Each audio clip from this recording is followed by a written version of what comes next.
Good morning. Decisions are important. Perspective is paramount.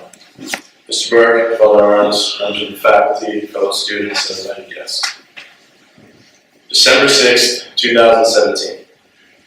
My alarm rang at the normal 6 a.m. I put on some Christmas-themed attire, shuffled downstairs, ate breakfast, and stepped into the car. Being a stout anti-morning person, I dread my early trip to school, and that day was no different. I was stuck in the thick of the gauntlet, running on 5 hours of sleep, and carrying the burden of a non-successful mousetrap car that was vital to my physics grade. Papers and other assignments were piling up, and I decided to take my usual approach. Find the perfect balance between the least work and the best grade possible. With all the work rearing its massive ugly head preparing to pounce on me, I made the decision to pass in the history paper that wasn't mine. I completely disregarded any negative consequences and rolled the dice. As many of you know, the odds were not in my favor. I was checking over my work on the physics chapter homework in the library when Mr. Sullivan stormed in and scolded me for being late to class meeting. He demanded that I see him in his office after it was over. Just for being 3 minutes late to class meeting, I thought. Well, as class meeting was winding down, Mr. Sullivan escorted myself and another classmate to the front office. That's weird. I didn't see him coming late too. As we walked in, I saw Miss Collini give me a puzzled look as to why Mr. Sullivan was taking me to his office.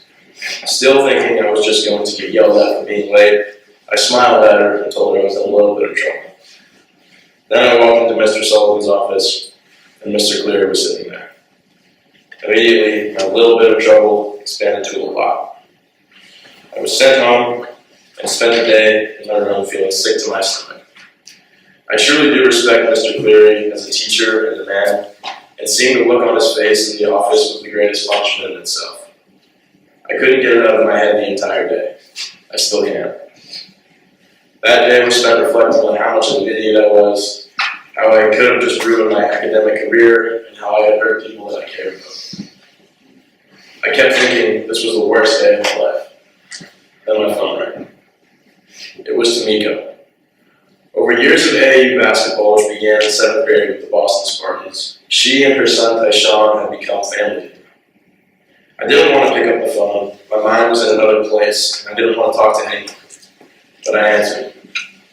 Immediately, I could tell something was wrong. She sounded as if she were crying. She told me that one of the members of that Boston Spartans team, Amin Lacey, had been shot and was hanging on to life by the tips of his fingers. The bullet went through his back and into his heart. The doctors had managed to stop the bleeding temporarily, but things weren't looking good. I walked into the kitchen, paralyzed by shock, told my mom what happened, collapsed into a chair, and began to cry. I thought I was having a bad day, but one of my brothers was lying in the hospital fighting for every second he had left. 2 days later, I was in Boston with my family at stepmom and brother's house, when, as I was explaining the reason I had been suspended the past week, my phone rang again. Tamiko was calling me. I assumed that it was just going to be another update on his health, as the doctors claimed he was in stable condition the day before. But when I picked up the phone, I could hear something was wrong. He didn't make it. Those words didn't hit me. I didn't want to hear them. There I was, standing in the kitchen, and I couldn't move. I was in a lavish Boston apartment, discussing the past week's events over crackers and cheese. And my friend was lying brain dead in the hospital 10 minutes down the road. After dinner, my dad and I drove to Beth Israel Hospital in Boston to go see him one more time.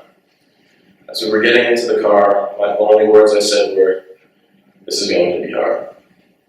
My dad just replied with, "Yeah." When we walked into the hospital lobby, we gave the guard the name so we could find the room. They couldn't find it. We had to call Tamiko so she could come bring us up. She told us that the name wasn't in the system, so that no one who wanted to make sure the shooting had been fatal could find it.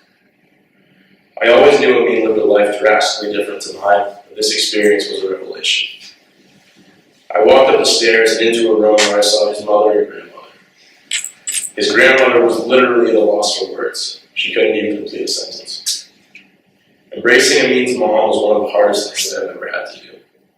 I was hugging the mother, trying to console her for the loss of an only child, to an act of senseless violence. Then Tamiko led me into a meeting room. He wasn't there. His face was swollen, tubes hung from every side of his bed.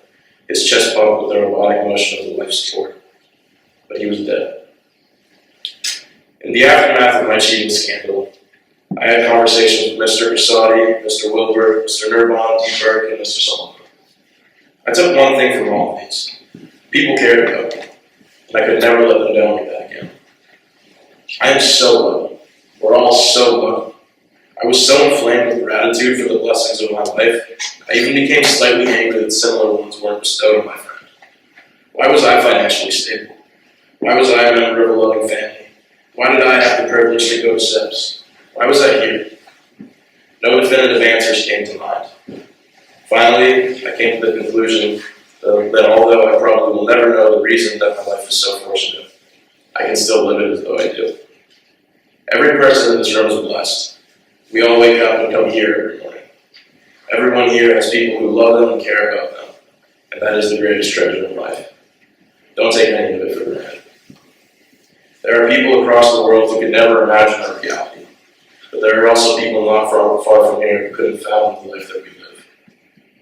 If you are ever in a situation which requires a difficult decision, apply perspective. Look at it from the eyes of a starving child. Look at it from the eyes of a cancer patient. Look at it from the eyes of the abandoned orphan. Look at it from the eyes of the oppressed. Look at it from the eyes of the needy. If they were in my shoes, would they have risked turning on plagiarized paper?